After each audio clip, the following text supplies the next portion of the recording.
Teachers are the most important resources in any educational institution. They should be trained to create effective learning environment, keep updated on modern instructional devices, and be inspired to become better in the modern world. Philippine Institute of 21st Century Educators Incorporated, or PICEI 21, is one of the leading providers of professional development for the 21st century educators in the Philippines. We offer seminars, trainings, and conferences for professional teachers at a very affordable registration fee, and we also accept membership. Committed to provide quality and relevant trainings in the field of education, shall empower the 21st century educators to promote professional development and strengthen the paradigm of excellence. Our core values: P. Professionalism, I. Integrity, C. Commitment, E. Excellence, I. Innovation. Accredited by PRC and the new CPD provider in the Philippines. Accreditation number PTR-2021-346. Be one of us. Let's be the molders of a brighter future.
Okay. Good morning, everyone. I would like to remind our participants that our event will start shortly. I would like to remind you that your microphone should be muted at all times and to conform to the House rules provided by the committee. So while waiting for other participants to appear, allow me to greet here yung mga nauna na pong nagbigay ng pagbate or bumati sa atin. We have here Ma'am Mona Lee de la Serna. Good morning to all from Surigao del Norte State University. We also have Sir Elvin Ruiz. Good morning po sa lahat from Cebu Normal University, Cebu City, Cebu. And we also have Sir Herbert San Pedro from Philippine Christian University in Manila. We also have Sir Sonny Moleño also greeting us. Good morning, ladies and gentlemen. Ulit, pinabati po natin yung mga nauna na at yung mga inaasahan pa po nating makapasok dito sa muli po nating pagtitipon dito sa National Research Conference on Education. We also have Ma'am Angelica Vallejo. Good morning, everyone, from Aurora State College of Technology. Mayong buntag from Ma'am Bernadette Picas. And we also have Sir Lito Diones from CNU. Good morning, everyone, from Sir Joy Kenneth Yaso. And we also have Ma'am Catherine Pacquiao from CNU. Good morning to all from Cebu Normal University. We have Ma'am Natividad de la Torre. Good morning, everyone. Happy Sunday. Natividad P. de la Torre po from Cebu Normal University. We also have Ma'am Cecilia M. Franco. Good morning po from Nueva Ecija University of Science and Technology. Ulit, binabati po natin yung mga kasama natin dyan from Nueva Ecija University of Science and Technology. We also have Ma'am Stella Therese Avila. Good morning, everyone from Cebu Normal University. So napakarami po ng participants natin mula Cebu Normal University. We also have Sir Saturnino Dalagan. Good morning po from Dorso. Ma'am Jeanette Pareño from Philippine Christian University. And Charis Hecole from 3S Society. Good morning po from West Visayas State University. Okay, we have Sir Cristobal Jr. Rabuya. Maupay na aga ha aton nga tanan. I hope that I am pronouncing it correctly from Tacloban City. We also have Sir Dr. JJ M. Pisueña. Happy morning po from CHMSU Bacolod City. Blessed morning, everyone, from Cavite State University, Tanza Campus. Good morning, everyone, from the University of Visayas. And we also have John Nico Odango from 3S Society of West Visayas State University. We have many participants coming from 3S Society, and I would like to thank them ahead for facilitating the conduct and for co-sponsoring this event. Okay? So mula po dito sa amin sa Iloilo, maayong aga sa tanan. And I hope po na panibagong learnings na naman po yung ating makukuha sa panibagong leksyon and on our last day here of our National Research Conference on Education Series 3. Okay, antayin lang po natin yung ilan pa na makapasok together with your greetings as well.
Teachers are the most important resources in any educational institution.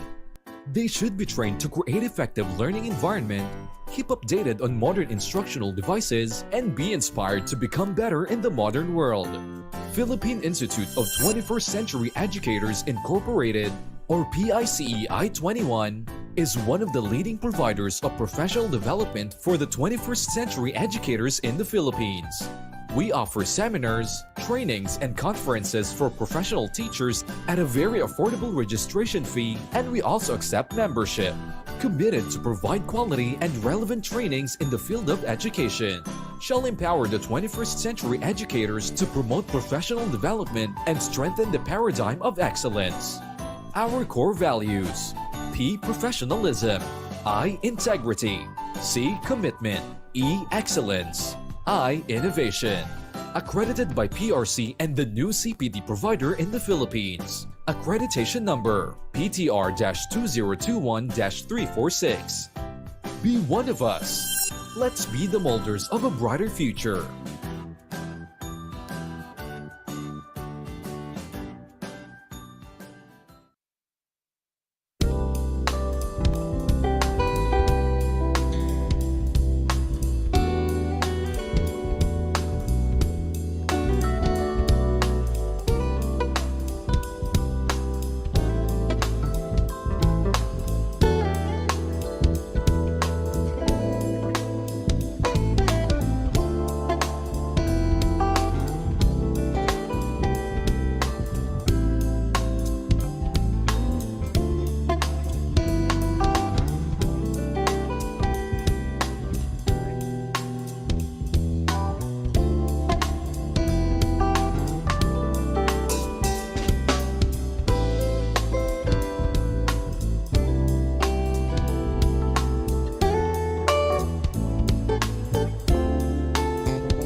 Teachers are the most important resources in any educational institution. They should be trained to create effective learning environment, keep updated on modern instructional devices, and be inspired to become better in the modern world.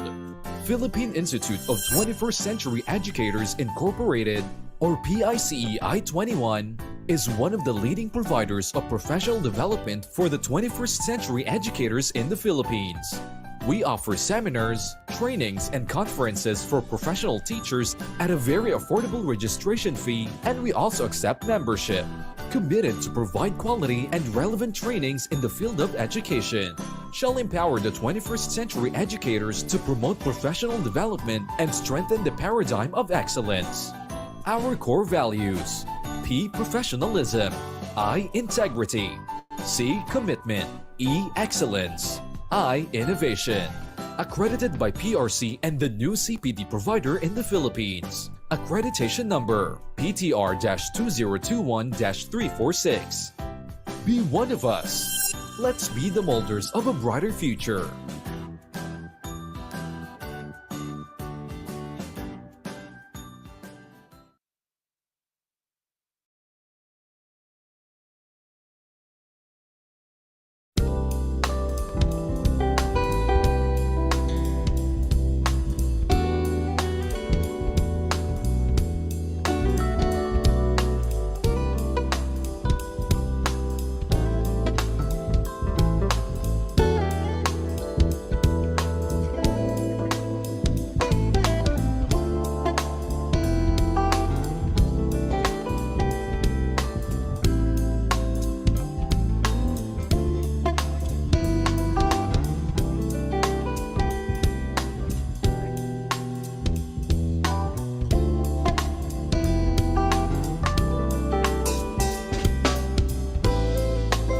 Okay, we are finally back on our National Research Conference on Education, Series 3. Again, allow me to remind you again that your microphone should be muted at all times and to conform to the House rules provided by the committee.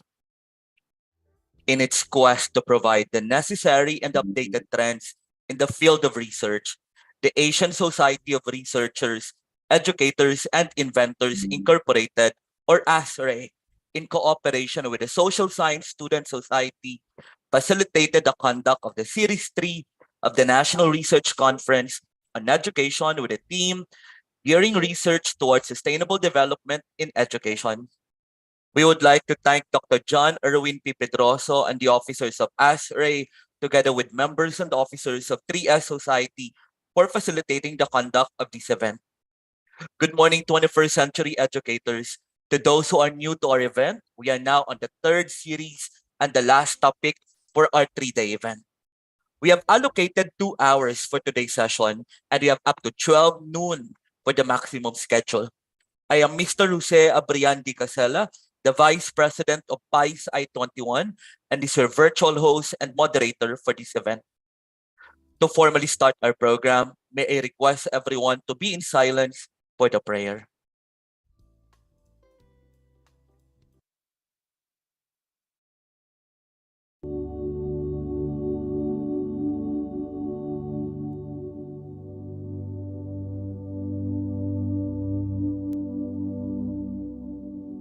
Our ever-loving Father, the core of every reason, the source of truth.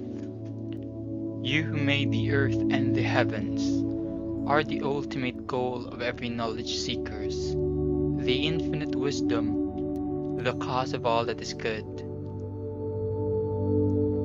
We are truly grateful for this opportunity to gather together as a community despite the challenges we face each day.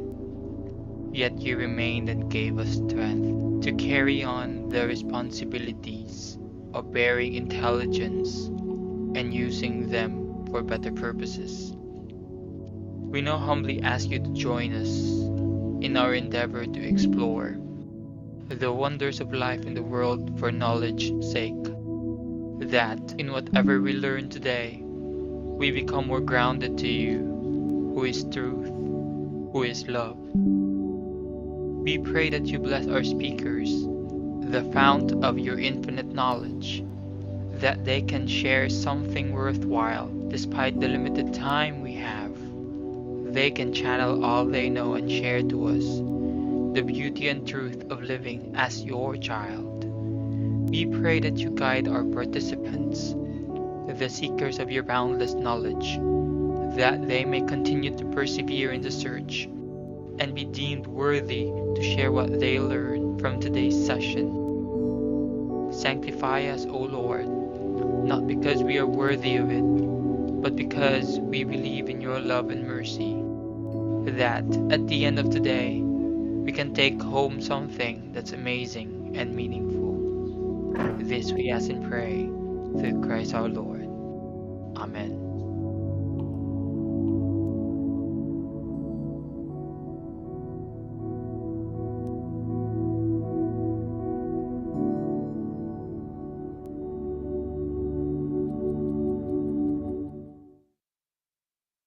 Before I formally introduce to you our speaker, I would like to inform you that we will be having the question and answer portion or the open forum after the speaker's presentation. You can also write your insights and questions ahead, but expect them to be answered during the question and answer portion. We will be forwarding to you a Slido link to those who would like to ask questions but wanted to remain anonymous. But to those who would love to have their questions or queries prioritized, you may later press the raise your hand button and we will be notifying you ahead if you're recognized. I am looking forward to an interactive discussion during the open forum session. Thank you.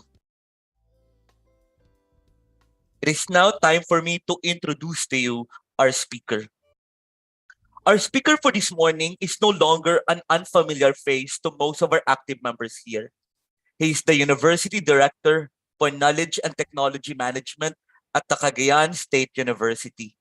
He was confirmed as an accredited full-fledged professor by the National Accreditation Committee of the Philippine Association of State Universities and Colleges, or PASOK. He started charting his career as a private elementary school teacher, private elementary school head, and faculty of a private higher education institution before his employment at Cagayan State University as an undergraduate and graduate school professor. He obtained his PhD in Educational Management degree in 2013 at the age of 23, Master of Arts in Education in 2011, and BE Ed Generalist in 2010. He also published numerous research articles, indexed in Scopus, Clarivate Analytics, and ASEAN Citation Index journals. He has presented research at various international, national, and regional conferences and symposia. He has been awarded Best Research Presenter, Best Research Paper Awardee, and Best Research Mentor. 2018 Distinguished Faculty Researcher of the Social Science category at the Cagayan State University. Outstanding Researcher, Silver Awardee in the 2022 Southeast Asian Excellence Awards. Our speaker also serves as editor, guest editor, and reviewer of various Scopus and WUS SSCI index journals in the field of education. He has been an associate member of the National Research Council of the Philippines, or NRCP, since 2010, or since 2018, under Division 1, Governmental, Educational, and International Policies. He was recently approved as a member of the National Research Council of the Philippines for NRCP. Regular membership is 2023. Our speaker is also one of the top 1,000 scientists in the Philippines as in the Alper-Doger Index ranking. He has visited, lectured, and presented papers at Asian universities such as the Tay Nguyen University in Vietnam, the National Institute of Education, Nanyang Technological University in Singapore, Christul Jayanti College, and Amity University in India, and Buriram Rajabat University in Thailand. He also served as a plenary speaker at the 3rd International Research and Education Conference hosted by the Association of Filipino Teachers and Educators in America, or AFTEA. and Bicol State College of Applied Sciences and Technology, and keynote speaker at the 2021 Bali International Conference of Project Management in Bali, Indonesia. Our speaker is also one of the resident speakers of the Philippine Institute of 21st Century Educators Incorporated and the national president of the International Congress of Innovation-Based Researchers and Innovators Incorporated. Ladies and gentlemen, on a topic, conducting single-case research design in the classroom setting, its power and effect, we have Dr. Gilbert C. Magulod Jr. Good morning, sir. Good morning, Mr. Adrian. Magandang umaga po sa inyong lahat. Yesterday was an input and task-oriented driven activity with Dr. Tindawen, who talked on the digital innovations in research. Last time, I talked on the problem gaps analysis and critical gaps analysis. I hope you can actually follow the pattern. By the way, Sir Adrian, thank you very much for the kind introduction. My gratitude again to the president of the sponsoring agency or professional organization today, Dr. Pedrosa, the director of this event, no, Dr. Ricky Kebinko. Magandang umaga po ulit sa inyong lahat, no? It's good that we see each other again in this very platform to have the knowledge sharing. So when if we try to have a review of what have been discussed for the past 2 days, we try now to have the commencement today with the design I will introduce to you titled Conducting Single Case Research Design in the Classroom, Its Power and Effect. So magandang umaga ulit mga kakosa sa field. Okay? So the topic is not this being presented in a way today, not presented in a very complex way, but I will see to it that the understanding this morning will be on your appreciation to start with classroom-based research.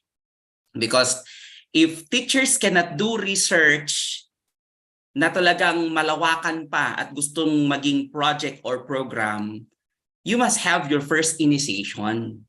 To become a good research today, it starts in the classroom. To become a good researcher, it starts in the classroom. Okay, so I always believe that teachers change the world one child at a time. And in this quotation, we try to reflect into our practice, no? Though many of you are actually budding researchers or seasoned researchers, our goal as educators is come up with change. If we cannot change the 36 number of pupils in the class, at least one child at a time. This was actually a visit of mine at the National Institute of Education in Singapore, which is the top 8 universities in the world in terms of its ranking. And a visit there will tell you that research is actually a culture, and research is actually a way to understand how they transform leaders, teachers who are leaders, teachers who are managers, teachers who are researchers. And we hope to have this kind of culture in our own perspective. And some of the things that we have learned are some of the research projects on reading intervention. As you all know, in Singapore, they are very much embraced. No? They are very much, they are the pioneers of what we call Singaporean mathematics. That's why they rank very high in terms of their mathematical performance of their learners because of this Singaporean mathematics method they have. And in terms of reading, some of that research projects I was given the opportunity to see our reading intervention model for primary schools, no, building capacity of teachers to support pupils with reading difficulties, the space and practice of reading, Okay, so these are some of the innovations or interventions being conducted in their university. Now, there was this a reflection of mine that to become a researcher, it starts with the research in the classroom. Because wala pong naipanganak na researcher na agad. Wala na pong naipanganak na professor na agad. Wala pong naipanganak na scientist agad. So as an initiation, today's session will focus on the use of single case research design. Now, it is actually a way to reflect, are we these teachers who can create change? If we cannot create change in the classroom, then better have a career change. Okay? So ito yung context natin. But of course, since we love our profession, we love our field, no? We try also to see how we can be of help to the people who are actually our immediate customers in the classroom. So the appreciation today is that if you cannot do research in a way na pagka-complex siya, start nyo na lang muna sa classroom as your initiation to become a researcher. I started my career as a classroom teacher, a private school teacher. Eventually, I was given the opportunity to become a professor in the field of education.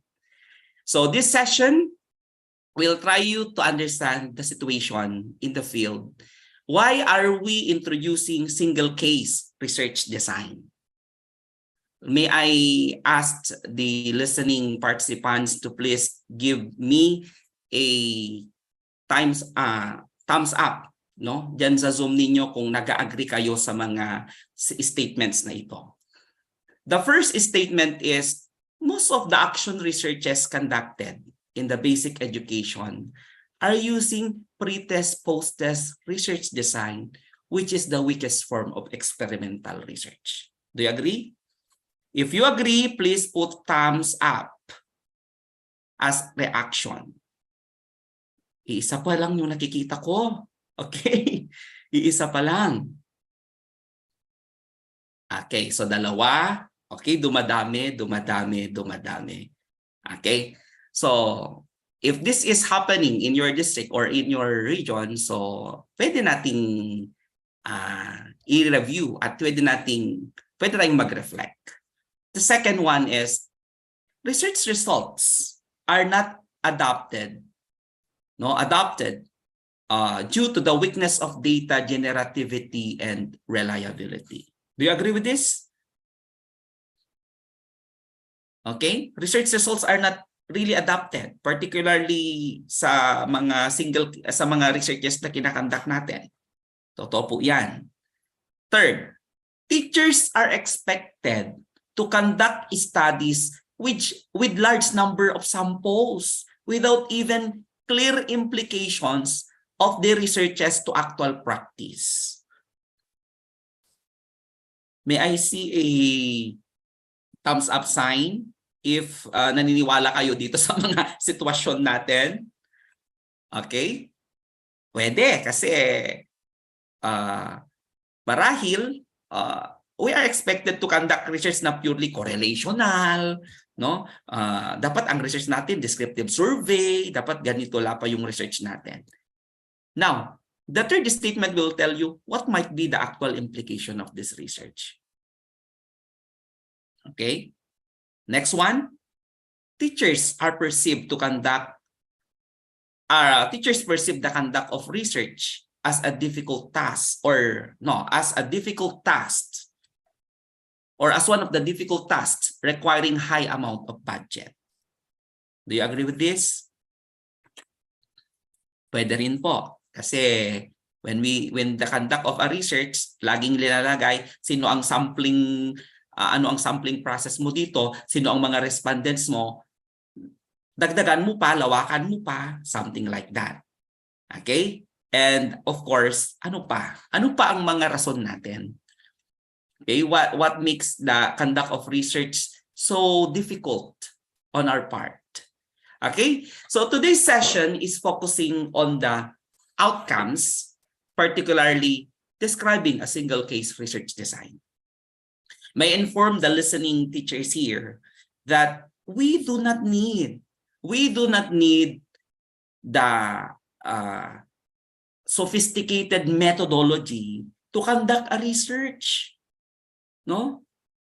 We do not need the sophisticated methodology to conduct a research. If you are starting to become a researcher, then the learning outcome will be for you to have the description of a single case research design.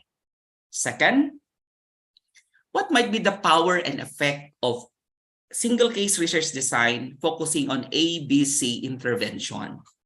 ABC. So ABC muna yung pag-uusapan natin kasi kukulangin po tayo ng oras. The learning outcome today is to build competence in creating and analyzing high-quality single-case design studies to investigate the effectiveness of educational and behavioral interventions applied in educational setting. And of course, at the end of the session, you are expected to appreciate teaching as a research-based teaching profession, or RBTP. So these are the learning outcomes for today. Let me begin with the significant lenses through which we examine the practice of research. First lens is a research should be scientific and must have positivistic methodologies. When we talk of scientific and positivistic methodologies, are we confident that in the data we gathered is giving us the actual results that can be replicated when your intervention in the classroom is replicated? Second, it is by way of examining the practice through naturalistic and interpretative methodologies. Are we providing the environment for our students or learners wherein we can come up with the research by way of describing or looking at what is really happening with regarding their attainment of the competencies? Third, how do we see that there are methodologies from critical theory that research methods are being replicated, but we try to replicate them to test theories? Okay, in the session for today, we talk about what is a single case research design.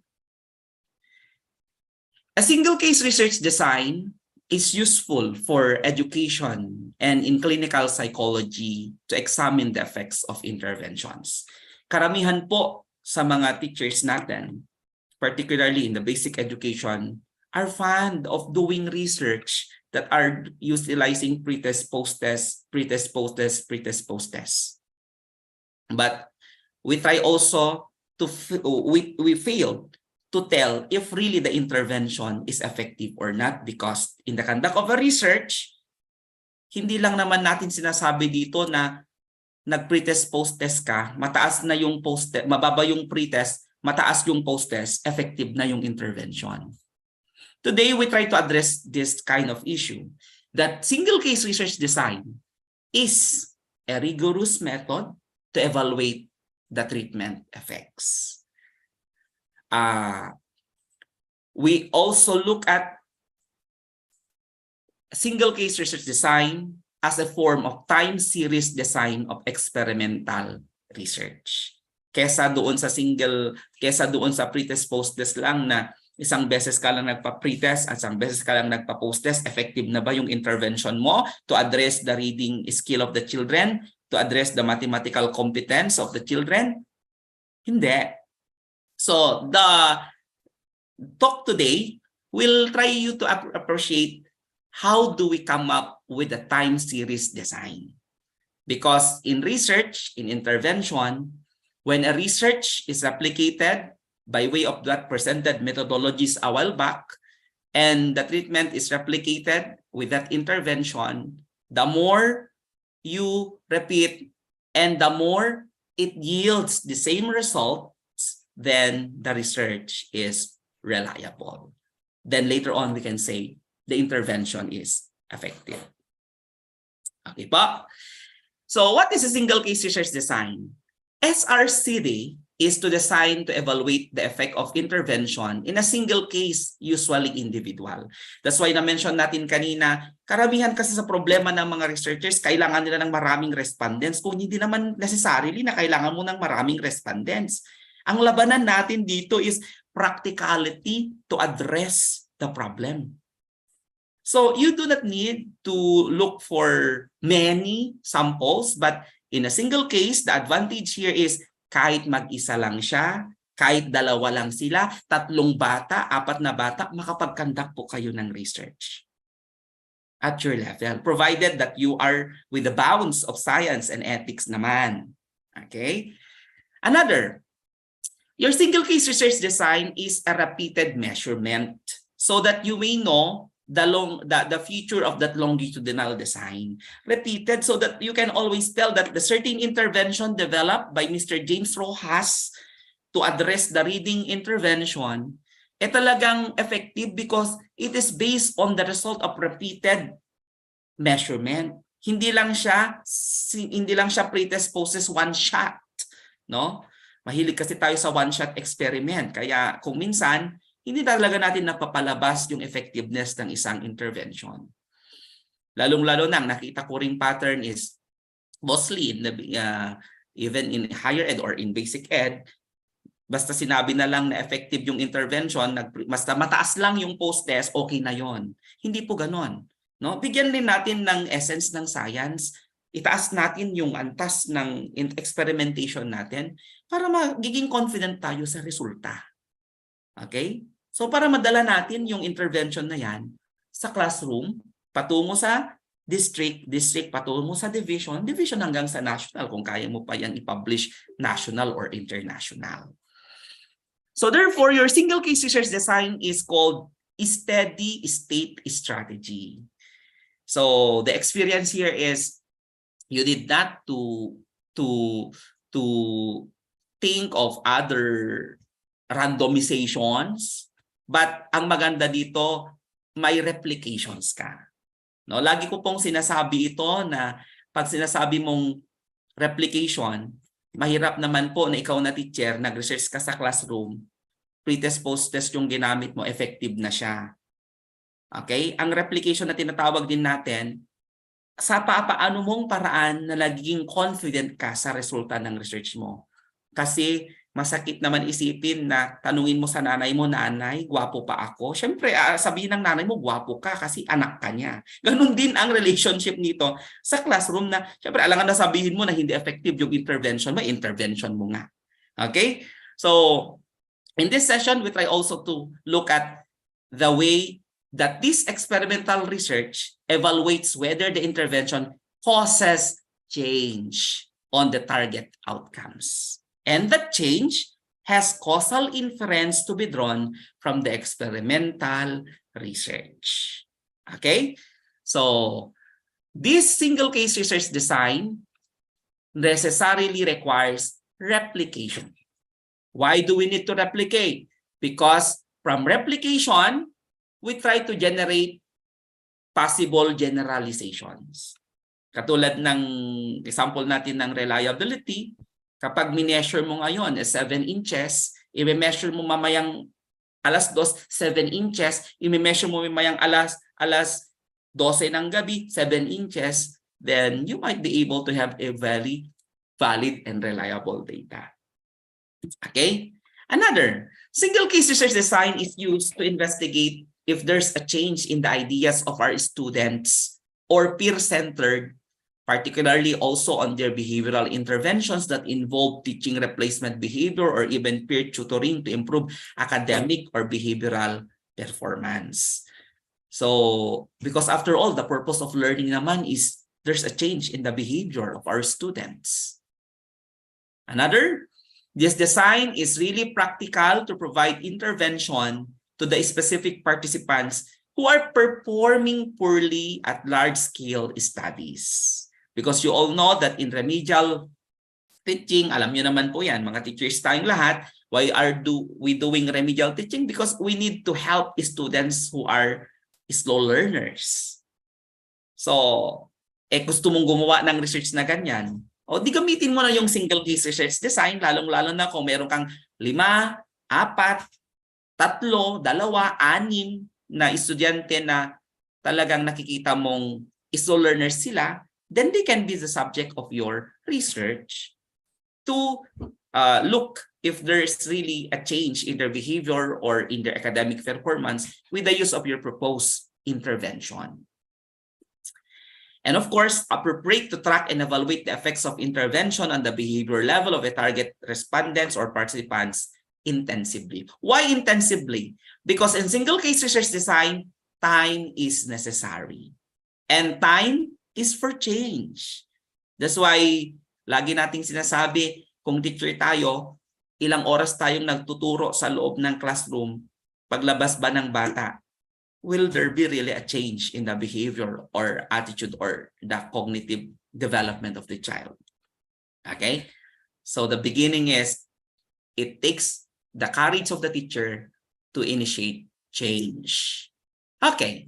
So what are the core principles of single case research design? Number 1, though you have 5, 4, 6 respondents for your study, they already serves as your own control. No, the individual serves as their own control. Sinara rin yung control mo doon sa experiment na yan. Okay? Second, repeated measures of target outcome.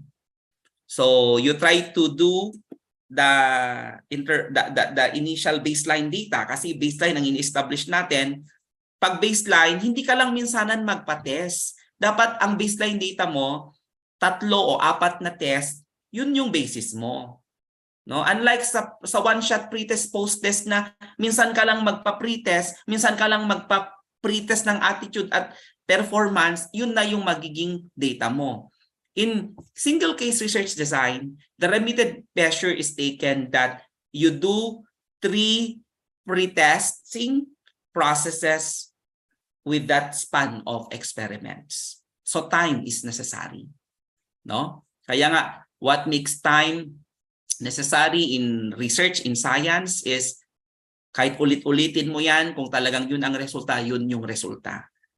Okay? And of course, the functional relations. Ano yung magiging mangyayari? What might be the possible implications of that research? You might become more confident that the result of your research is reliable.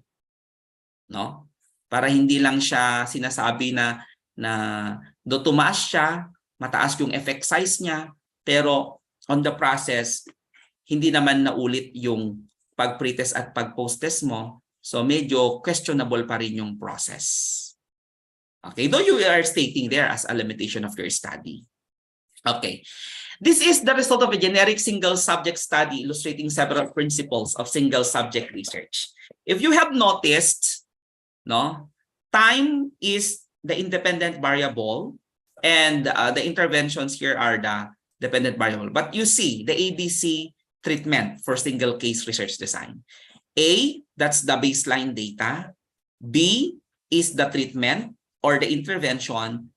And C, this should be C, or this will be the change in the treatment, okay, or the baseline, because you need to compare the baseline with that change in treatment, and that becomes the effect. Okay, so in the given example, suppose that a teacher would like to do a study on the spelling skill of the children, on how to enhance the spelling skill of elementary children. Tignan nyo yung A niya, yung baseline data, hindi lang siya minsanan nagpa-test, kundi 1, 2, 3, 4, 5, 6, 7, 8, 9, o pwedeng 10 beses siyang nagpa-test. Okay? Then, yung letter B niya, 10 beses din siyang based on the intervention, of course, very specific yung intervention mo, kung ilang days, ilang months yung intervention mo, kunin mo rin yung score nila. Then kunin mo rin yung resulta ng intervention ng kanilang results after that intervention. Okay? So this is how we see it. Why? Because time is an element, steady, kaya nga siya tinawag na repeated measurement kasi hindi lang siya minsan eh. Okay? Repeated, you are more confident to tell that your intervention is effective or not. Okay. In this walkthrough session, last time, the first series of the session, I walked you through the process of coming up with a problem gap analysis. Okay, so naggawa tayo ng problem sensing sa classroom, nagawa tayo ng mga ganitong concern, no? Nag-critical gap analysis kayo, nag-problem tree pa kayo, nag-opportunity tree pa kayo hanggang nakapag-develop kayo ng tinatawag nyong statement of the problem. In this walkthrough session, we found that these 200 pupils who are good readers must be implemented with remedial reading programs. Now, it is not necessary that you need to deal with 200 pupils. You might just select 5, 6, or 8 among these pupils to become your research participants for your single case research design. Okay, so you have actually identified that adequate knowledge of teachers on remedial instruction and reading is a concern among these 200 pupils to become readers, to become good readers. Now, suppose that teacher Jason is initiating actually an intervention coming from this gap. Of course, nag-conduct na rin siya ng literature review, which was the session yesterday.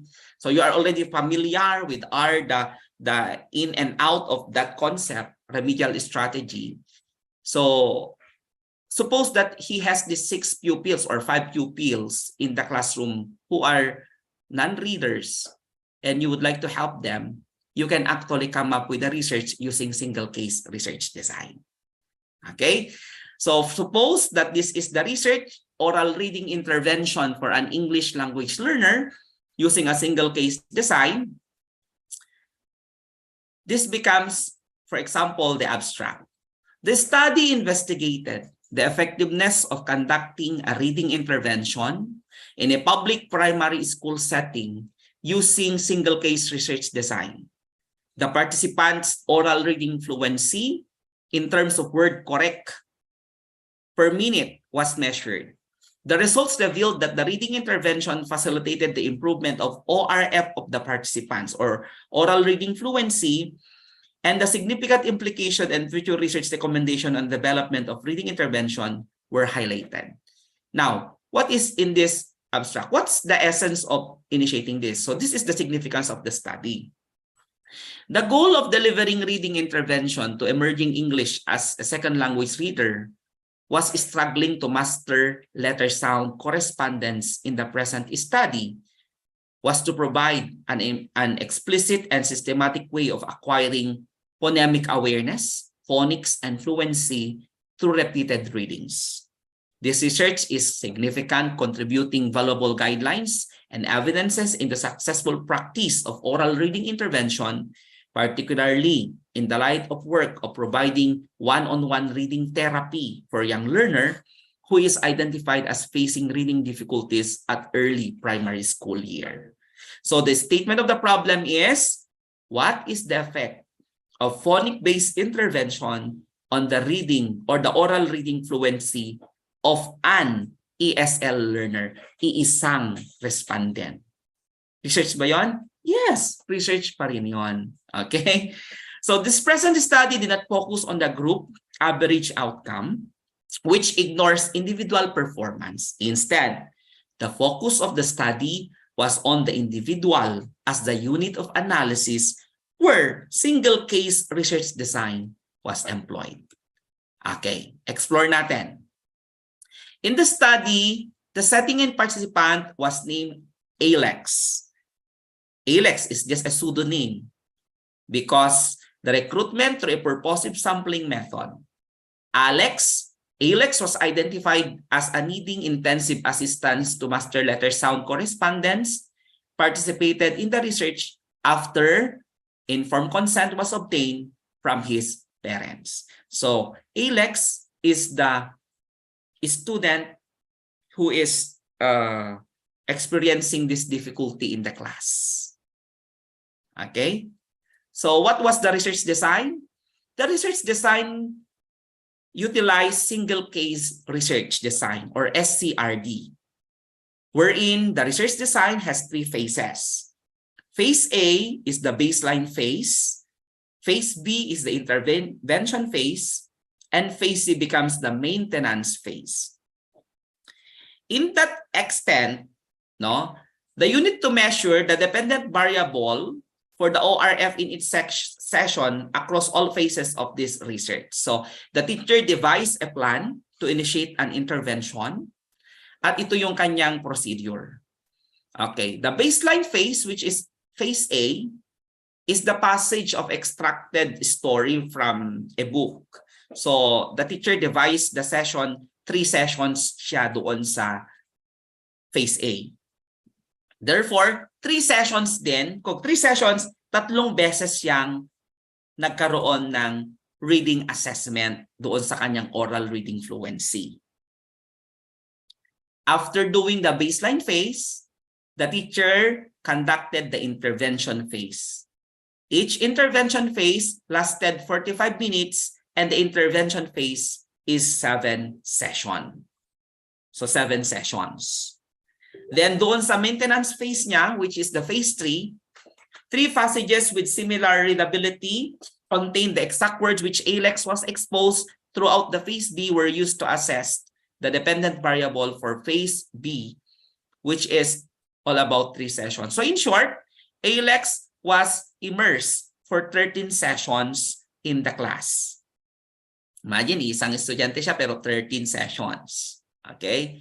So, of course, on the process of data analysis, nagkaroon siya ng parametric testing kasi marahil hindi normal na yung makukuha mong data kasi sa pretest at saka sa phase A hindi na kwan yung makukuha mo kaya parametric testing na yung gagamitin mo. And what is good with single case research design requires subjective visual inspection. So kailangan mong chart. Chart lang yung data mo diyan, no? Papakita ko mamaya. Then you will try to describe the trend in the baseline data. And of course, you will be using percentage of all non-overlapping data, just according to Scruggs and Mastropieri in 1998, to calculate the effectiveness of the intervention program by determining the data between phase A and phase B. So you will be needing statisticians pa rin dito, pero as long as the data will tell naman na sufficient yung makuha mong visual data, okay na yon. Research pa rin yon, publishable pa rin yon, intervention pa rin yon, nakatulong pa rin yon. Okay? Kaya nga siya single case. So from that, ALEX, ito yung kanyang naging resulta. So the scores of ALEX in the oral reading fluency, as you can see, phase A, phase B, at phase C. Your phase A, that's actually your baseline data, and meron siyang 3 sessions. Ang nakita natin dito sa graph is that word count per minute in the baseline data, kasi si ALEX, wala pa siya yung skill to read. That's why, based doon sa result, 0 pa rin yung kanyang word correct per minute. Nakukuha po? Okay. So, in phase B, where there is an intervention, here comes now the repeated session wherein it composed of 7 sessions. Session 4, 5, 6, 7, 8, 9, 10. So nagkaroon ngayon ng initiation si teacher in terms of the intervention. So in session 4, of course, na-tutor siya, then nagkaroon ng quiz, nagkaroon ng resulta. So kinukuha mo pa yung resulta ng bata. Kaya nga siya, what makes it a steady design? Kasi mas reliable, kasi mas nadadali mong nakukuha na yung score ng bata. Okay? From that 7 sessions, na-expose siya. So, nag-graph ngayon yung score niya. So, from that session 4, 40, 40, then para kita mo may doon sa session 7, parang bumaba, session 1, at least mataas compared doon sa baseline data mo. Kasi yung baseline data mo, 0, 0, 0. So, the question is, ikaw na teacher, how do you initiate change in the development of the skill of your learner? So medyo matutuwa na si teacher sa phase B kasi kahit papano, ALEX is actually progressing, not retrogressing. Okay? Then the phase C becomes actually the session wherein he conducted the post-testing. Okay? That's actually the effect treatment. So 3 sessions, 3 kwan yung score niya. At least, graph pa lang po, scores pa lang ng bata, nakikita na ninyo na may effectiveness yung intervention. Kesa naman single one-shot case research lang na minsanan mo lang kukunin. Okay? Now, based on the result, the research examined the effects of conducting an intervention to improve the oral reading skill of the learner who struggled with reading. The student made improvements after receiving one-to-one intervention which lasted 45 minutes for 7 sessions. The study shows that by focusing on a single case as a unit of analysis using single case research design provides researchers and practitioners with the tools to focus on individualized intervention. Okay. So with this result, nakita man natin na with ALEX being the single case participant in the study, ikaw na researcher, ikaw na teacher, researcher, happy ka pa rin because you were able to initiate change and development on the skills of the learner. So, sino pa rin ang nakatulong doon? Si teacher. So, what is the practical implication of this?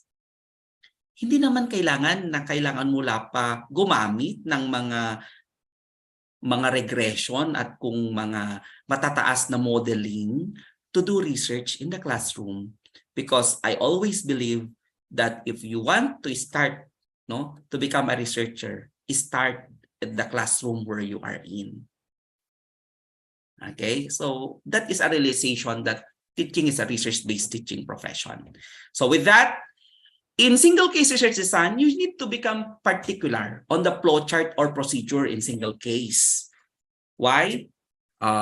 Single case nga siya eh. No? What we have discussed this time is just the process of doing a single case focusing on quantitative. Pero pwede rin kayong mag-focus dyan ng qualitative, which will be another segment of the session later. No? Pwedeng kukuha ka rin ng mga records ng bata, yung mga qualitative investigation niya, pero our focus only today is on the quantitative aspect. So, simple series procedure for performing a single case research is collect data in both the baseline and even in the intervention phases.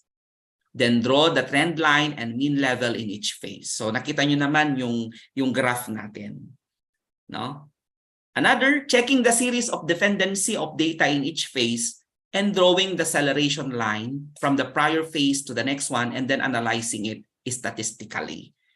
So that's the beauty of conducting single case research design. So from this, data collection, dapat may scattering paths ka, trend line and mean level, check the series of dependency, plotting acceleration, then kung gusto mo later on, i-subject yan sa higher level of statistics, pwede mong gamitin yan ang t-test, Kendall-Tau, pwedeng gagamit ka ng parametric or non-parametric. Depende yan sa normality ng magagather yung data.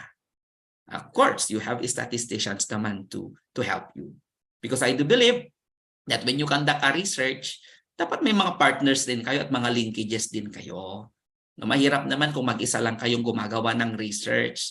Sino ba naman, because we are married to our work, believe it or not.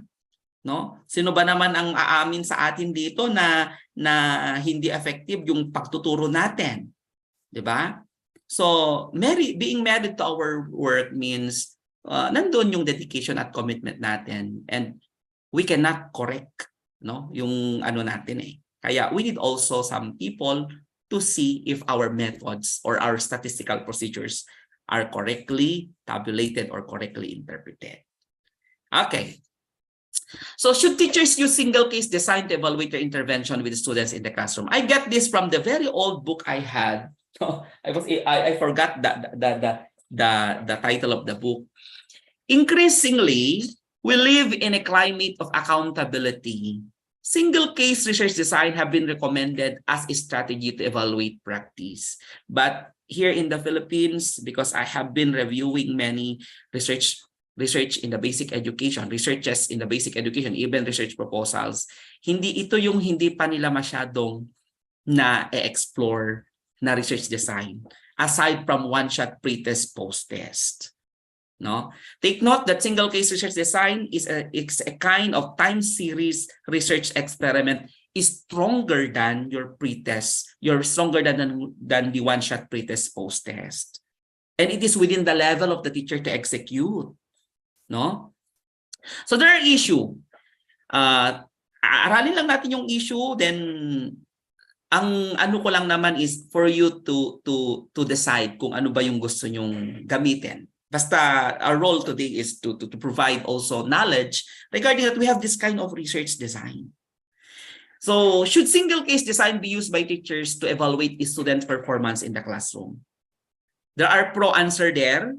Pro answer would tell teacher evaluation of student performance using single case research design will help evaluate the efficacy of instructional and management programs. Such evaluation will increase the quality of instruction in terms of better information for making instructional decisions. That's pro. Sabi naman ng mga con, teachers do not need to use any formal design to evaluate the efficacy of instructional management program. Sabi niya, nearly every teacher knows how a student is performing without imposing rigid design structure on the teaching learning process. Okay, so yun yung con niya. Pero sa atin naman, ang gusto nating palabasin, gawin natin si teacher na researcher sa classroom. Okay? Another, should teacher use single case design to evaluate the intervention with students in the classroom? Pro statement said, measurement of student progress is necessary, but not sufficient tactic to evaluate student progress. The use of single case research design adds an element of the validity to the process because the teacher can determine if the instructional program is responsible for the observed change in student performance. Con statement said, teachers do not have the time to watch for their students' behavior to change to meet the requirements of a certain design, such as withdrawal and multiple baseline designs. Another pro statement said, formal application of designs would allow the teacher to make decisions that are in the best interest of students and learning. Another con, the structure of many single case design necessitates withholding the instruction or waiting for lengthy periods during which no instruction occur. Because we all know naman that teachers are bombarded with so many concerns in the classroom. So, ito naman is just a suggestion. Should you wish to fulfill your role to become a teacher researcher, then you must have, no? Kasi ang pinagbabasehan naman natin is science. Science is all about research. We tell that the intervention is scientifically or methodologically sound. Okay? So, ladies and gentlemen, I hope that in that presentation, it gives you the impression that single case research design is a credible design to evaluate treatments and reliable data are being gathered. Another, single case research design change the behavior of an individual. Kahit mag-isa lang ang respondent mo, pwede kang mag-research. Kahit dalawa, pwede. Kahit tatlo, pwede. O kung 15, di mas maganda. Kung 30, di mas maganda. Okay? Then, yun lang kasi it takes time for you to plot the scores.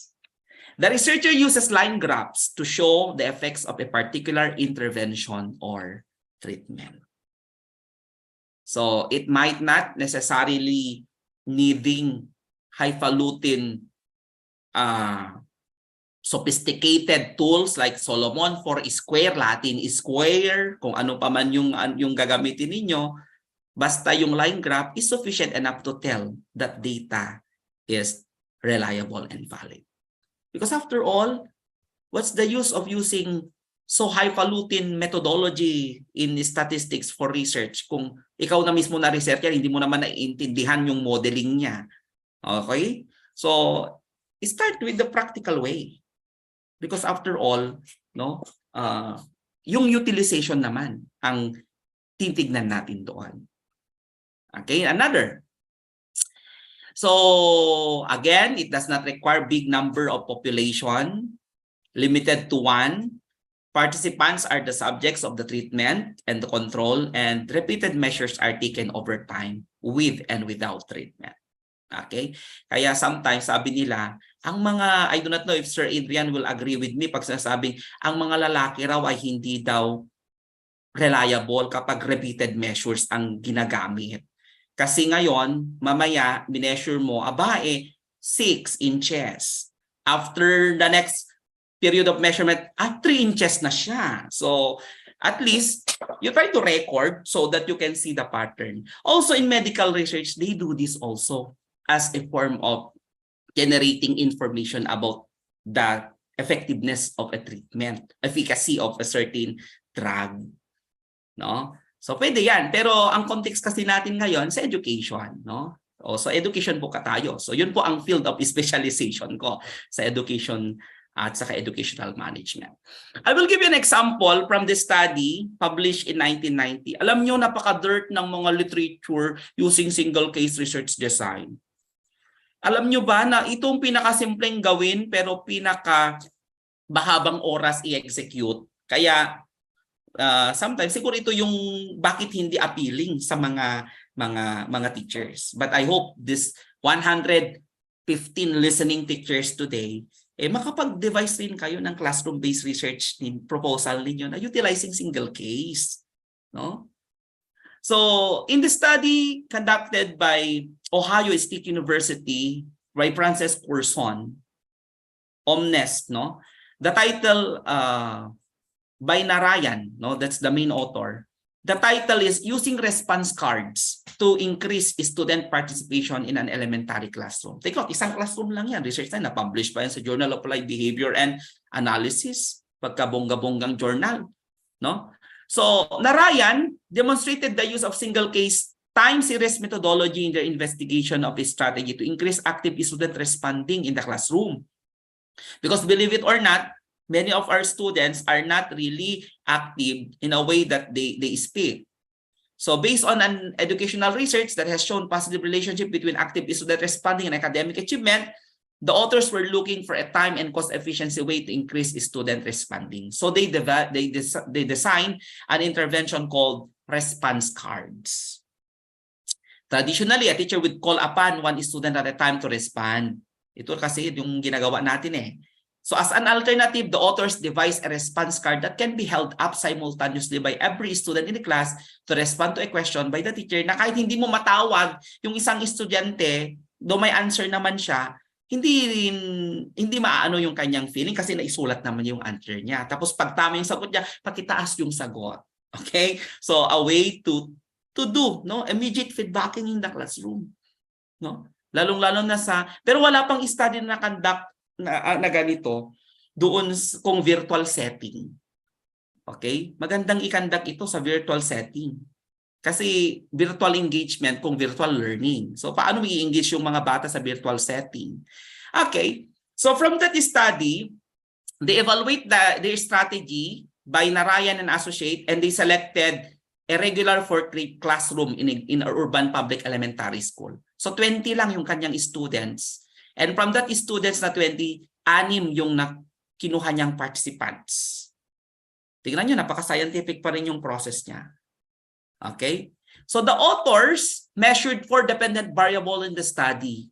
Teacher presentation rate, gaano katagal mag-present yung teacher, number of student responses, accuracy of student responses, and of course, yung daily quiz scores nila.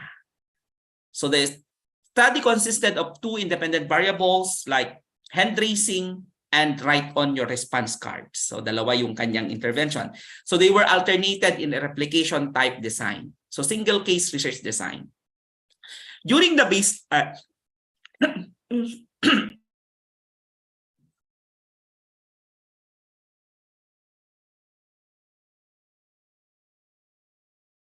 okay, sorry po. During the baseline, the teacher called upon one student who raised a hand in response to a teacher question.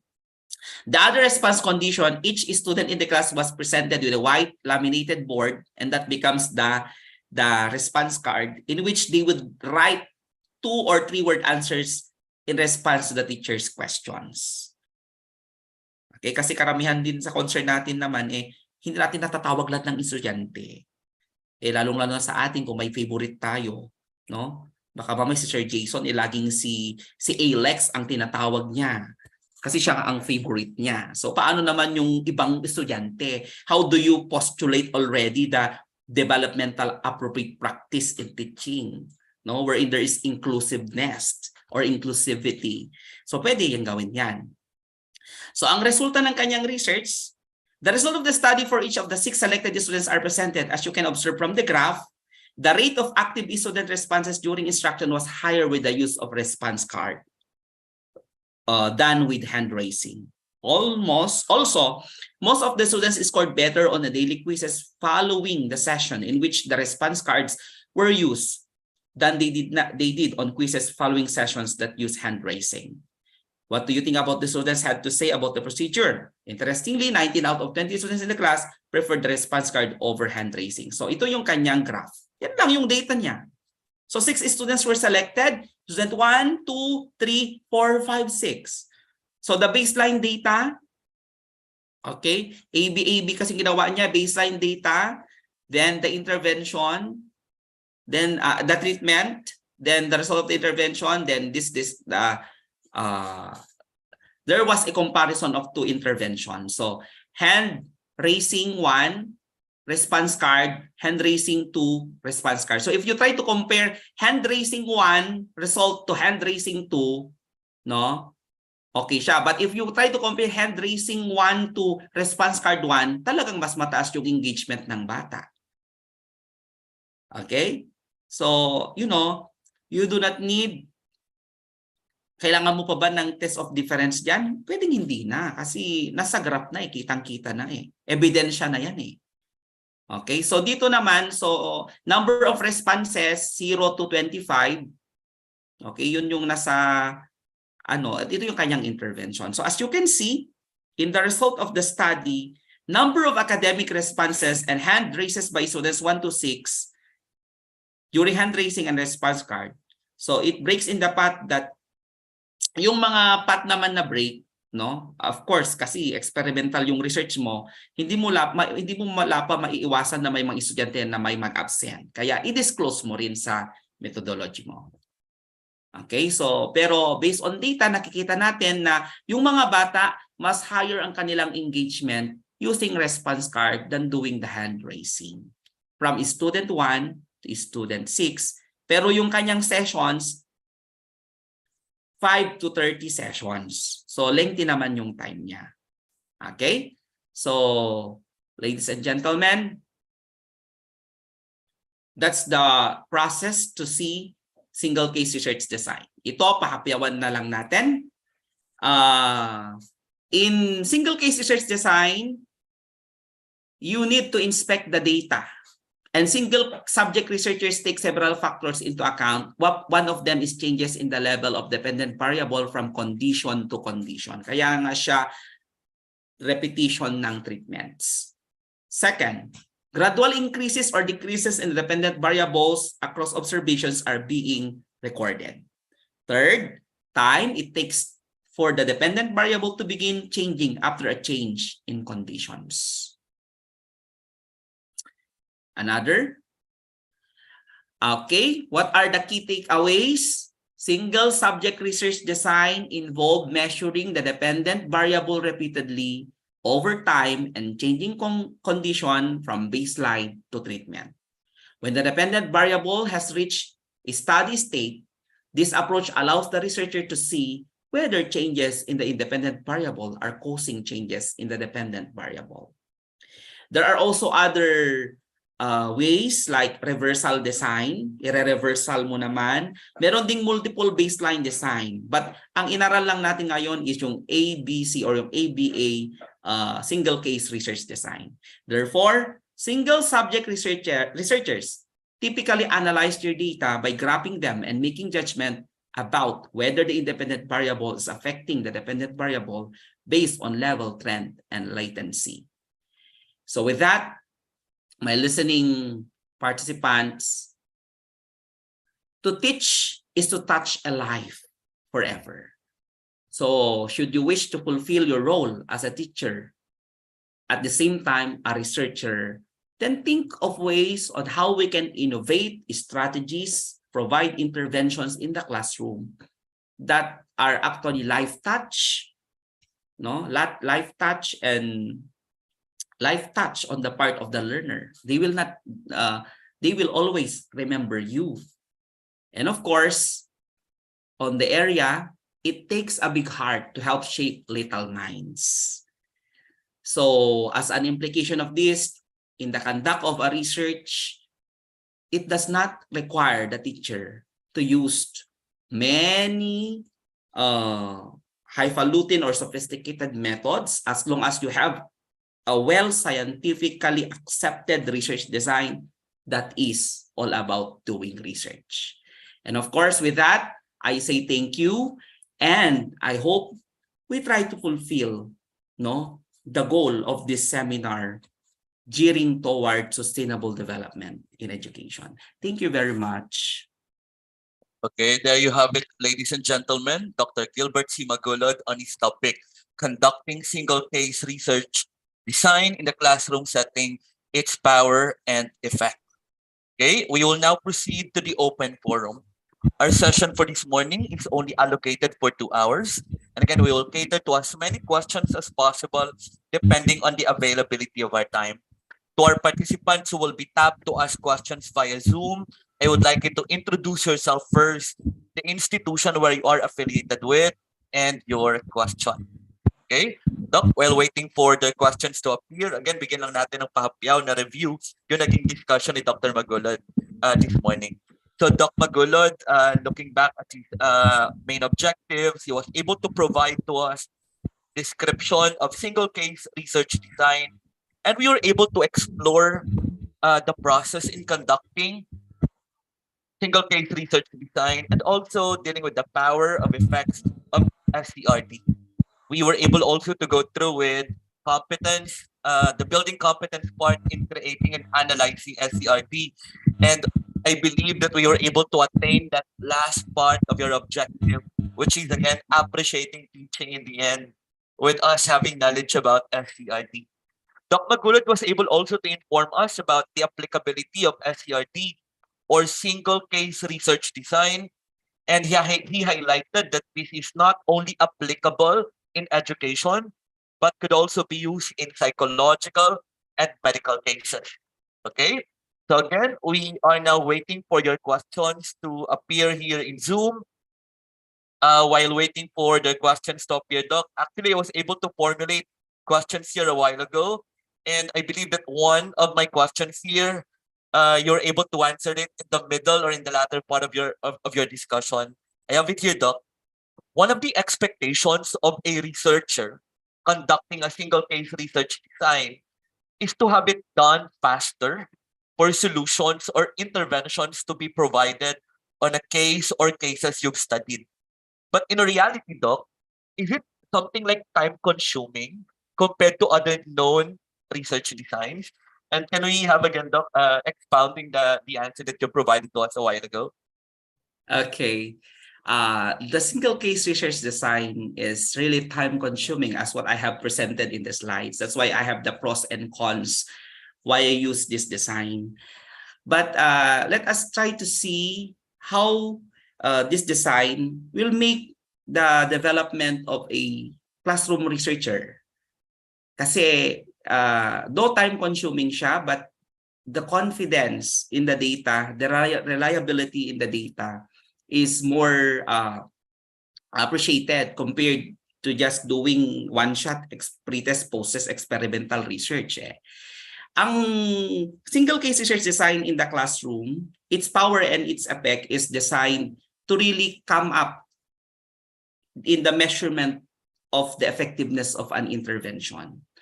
I-document mo yon para that you can tell na yung bang ginagamit mong panturo o panuro sa mga bata research-based ba? Tested ba na theory? Tested ba yan na practice? Because today, teaching is regarded as a research-based profession. So in the classroom alone, we are teachers. We are facing the challenge that paano tayo maging researcher sa level natin. So gawin natin yung ganitong design, though mas mahaba siya, though lahat naman ng researches kailangan talaga yan ng time to execute. Basta meron lang kayong proper planning as to the number of sessions, proper lesson planning kung ika nga, no, on how to address this concern, that is actually a research. And okay, it can be equated as an innovation na yan eh. No, paano mo na-improve? Paano mo na-test yung theory na yan sa practice? So as a classroom teacher, you yourself is a living testimony that that theory has been tested in your level. Though it requires time and effort talaga. No? Imagine ba naman, bibigyan mo ng special attention yung bata na struggling, no? Bibigyan mo ng attention. So kailangan mo talagang kaya tayong mga teachers, our commitment and dedication nandoon la pa sa profession natin. Thank you, Sir Adrian. Okay, thank you, Doc. Doc, you've mentioned the idea of struggling students as the main subject of single case research. But can you have it also, Doc, applicable? Like, for example, studying those who are performing well in the class?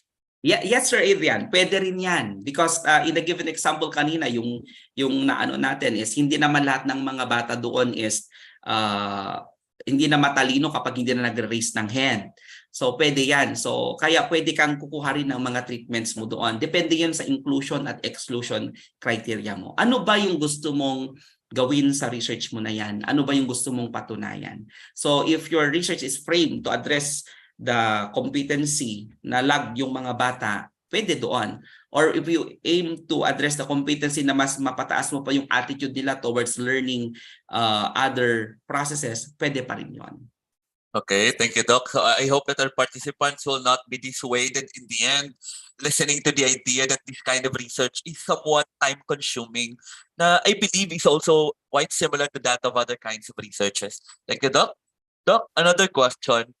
Is it possible that one of the reasons why we have little literature using single case study is due to the belief that researchers can come up or can't come up with generalizations compared to that with other research designs? Okay. What do you think, Doc? Ang gandang question yun, Sir Adrian, no? Kasi konti nga yung gumagawa kasi konti nga lang yung nakakaalam. Okay? And that's the question. Tignan ninyo. Ang dami-daming mga descriptive quantitative kasi ang dami-dami namang descriptive quantitative. Whereas ang dami pang mga So another is the awareness of teachers on the different scaffolds in research methodology. Yun din yung i-increase natin. Kaya totoo rin, tignan nyo, kokonti talaga sa literature kasi hindi nga well pa na, hindi pa na natin alam na may ganun pala eh.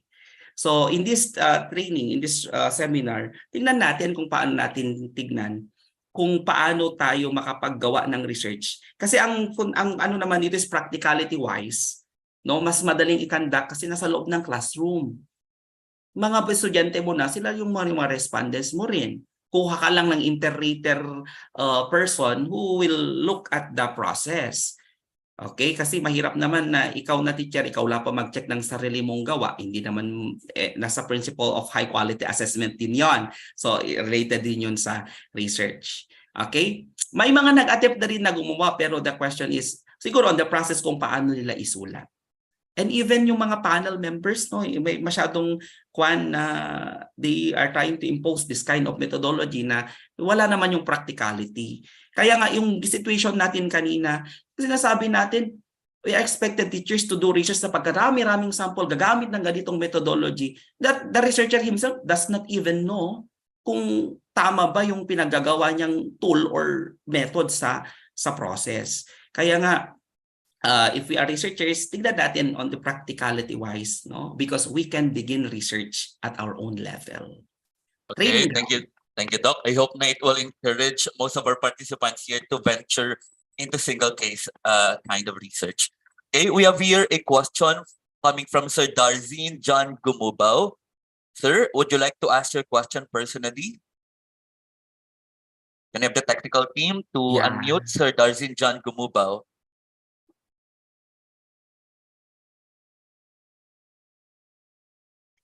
Okay, is Sir Darzin John with us? Yes, sir. Good morning po, Doc. Okay. Okay. Yes, I would like to ask lang po, Doc, if like during the conducting of the three phases po, Doc, like the ABC, are we going to use the same research instruments or it will change every phase po? Okay. Good question, sir. That's why mayroon kang baseline data talaga, which is the instrument. Then, doon sa sessions mo, kasi every session ka, iba't iba talaga yung instrument mo kasi iba-iba rin kukunin mo yung score nila eh. Yung score ng bata. Though isang bata lang ini-scaffold mo doon, isa naman yung kinukuha mong score niya. Okay? So, ibig sabihin, doon sa phase treatment naman na kwan, pwedeng parehas no yung instrument mo sa baseline at doon sa post assessment. Ilapag mo pa kung ano yung competency talaga na naituro, then dapat doon.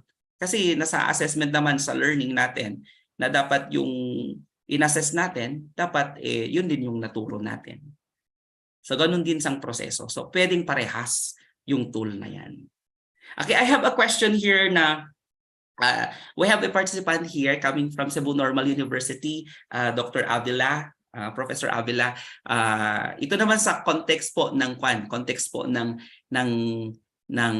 state universities.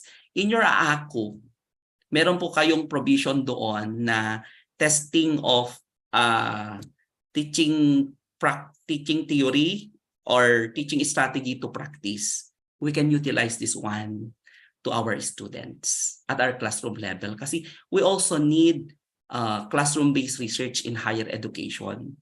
Hindi porke higher ed tayo is we are doon na tayo sa ibang agenda rin. Pwede rin po natin gamitin ito. In other way around, there are also questions here. Paano gamitin yung design na ito sa ibang field? Yan na-mention. In medical field, nagagamit po ito. In agricultural field, nagagamit po ito. Kasi treatment lang po yung ano natin dito eh. So, pwede rin po sa psychology to, no? Or depression. There are also questions here. Do we have other researches conducted aligned to SRC? Yes, in teaching science. In the teaching of science, you can implement this one. In the teaching of physical education, in the teaching of kung anong subjects kayo, pwede yung gamitin yan. No? Ang basis lang naman po natin, if ito yung competencies, performance standard ng mga bata, kaya ba nilang i-execute? So kung hindi, so pwede kayong mag-design po ng method or research design na ganito yung ginagamit. Kahit mag-isa lang yung bata, pwede po. Okay? Thank you very much. Okay, thank you, Doc. I think we have here another question coming from Sir Joanie. Sir, do we need to support our findings ng mga existing literature or not necessary? Not necessary po. What do you think, Doc? If you will publish your research, it requires existing literature. Kailangan pa rin ang existing literature to support that. No? Katulad din nung, halimbawa, doon sa binigay natin example kanina in terms of yung hand raising and academic performance. Diba? Yung engagement ng bata, ang daming literature natin doon eh. Children's engagement to their active participation in the classroom. Ang daming literature na na-publish yan. Alam nyo, itong research, methodologically wise, ito lang kasi yung method na hindi masyado pang ginagamit. Pero as to results of researches na ginagamitan to back up your dependent and independent variables mo, ang dami-dami. Na-discuss yan kahapon ni Dr. Tindawan. In fact, even in school leadership, pwede niyong gamitin po itong ganitong design din. No? Ang daming variables, ang daming literature na pwede niyong makuha. Okay, thank you, Doc. Tingnan natin mamaya kung may mga questions pa na mag-a-appear. But Doc, we are receiving lots of positive feedbacks coming from our participants. We have it here, for example, Mary Grace Villaflor. She's very thankful with your presentation. Ma'am Monali de la Serna, thanks Dr. Magulod for the inputs. And Sir Joy Kenneth Biasong is also thanking you, sir.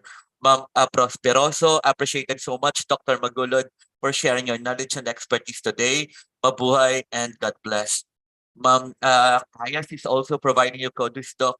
Thank you very much, Dr. Magulod, for sharing with us great insights about the single case research design and kudos. Okay, so again, most of our participants, they are very thankful and I believe that they're also very happy. And now I am also looking forward that in the future, one of our participants here will going to publish or venture dealing with single case research. Okay, Doc, can we have any concluding words from you, Doc? Okay. I know this session today is ang dami niyong tanong, no? Gusto ko sanang sagutin lahat kasi ako mismo is I got the interest of this research design. I do also hope that this session is the stimulus, no? We'll achieve the stimulus response theory, the stimulus to you to respond in a way na gagawa na rin kayo ng ganitong researches. Lalong-lalo na sa mga bata-batang researchers dito na gustong ma-develop, lalong-lalo na rin sa mga classroom teachers natin para hindi lang tayo gagamit yung traditional way.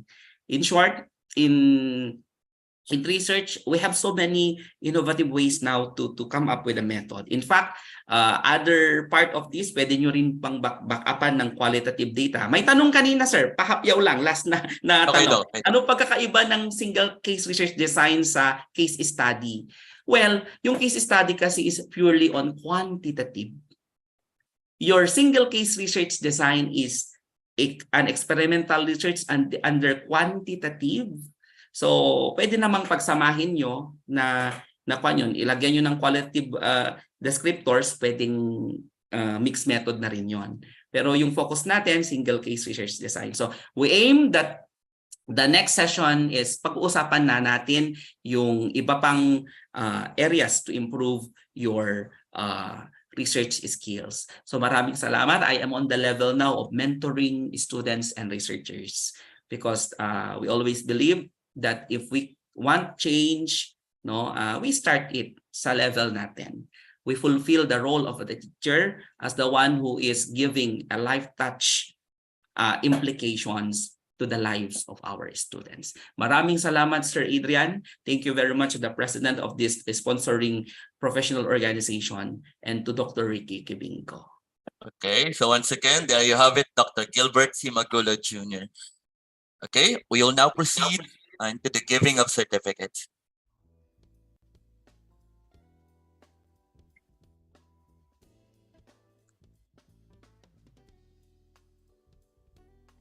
The certificate reads, Asian Society of Researchers, Educators, and Inventors Incorporated, in cooperation with Social Studies Student Society of West Visayas State University College of Education, awards the Certificate of Recognition to Professor Gilbert C. Magulod Jr., PhD, for imparting his invaluable time, resources, and expertise as resource speaker on the topic conducting single-case research design in the classroom setting, its power and effect during the conduct of the National Research Conference on Education. Series 3 with the theme Steering Research Towards Sustainable Development and Education, accorded this 26th day of February 2023 by a Zoom video conferencing. Signed, Ricky A. Kibinko, MATM, Webinar Director, and Dr. John Erwin P. Pedroso, PhD, National President of ASRAE Incorporated. So there you have it, ladies and gentlemen. Virtual applause to Dr. Gilbert C. Magulod Jr. Before we officially close our program, allow me to read to you some reminders. All participants from state universities and colleges, or SUC, are assigned to the different committees created by the sponsoring organization. Each committee has its own duties and responsibilities stated in the committee designation. Each committee member is required to submit an accomplishment report in narrative form. This will be the basis for the issuance of a certificate of active involvement, which is one of the requirements for the NBC 9th cycle evaluation. Complete the evaluation form using Google Forms, either via Zoom or the self-paced option to receive your certificate of participation from the sponsoring organization. The evaluation form is available 10 minutes before the resource speaker's presentation ends. It will serve as your proof of attendance. For DepEd or other private institution teachers, you're only required to complete the evaluation form to receive your certificate of participation.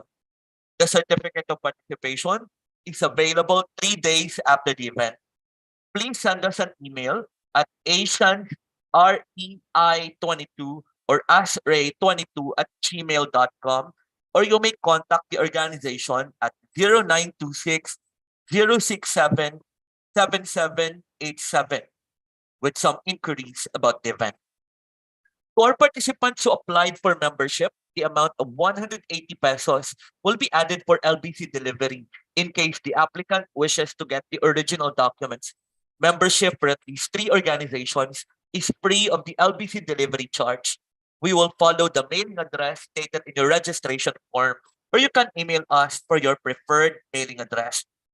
Before closing our session, I would like to grab this opportunity to thank all of the officers of ASRAE and Social Science Student Society. I myself is a member of 3S Society when I was in college, and I am very happy knowing that the organization where I am affiliated with in college is now sponsoring an event like this. CODUS also is extended to Mr. Ricky Equibico, Mr. Cyril de la Puente, Mr. Artin Sorita, Mr. Adam Donald Junio, Mr. Charles Isulan, Mr. Jose Jean Monticado, Mr. John Michael Sonsa, Mr. Jerry Hovacon, Mrs. Emmy John Indonina Palmani, and the rest of the other officers of our affiliated professional organizations for making this event possible. Thank you to all our participants. See you at the next gathering sponsored by our organization. Before we officially close our program, I would like to request everyone to kindly open your camera for a quick photo op.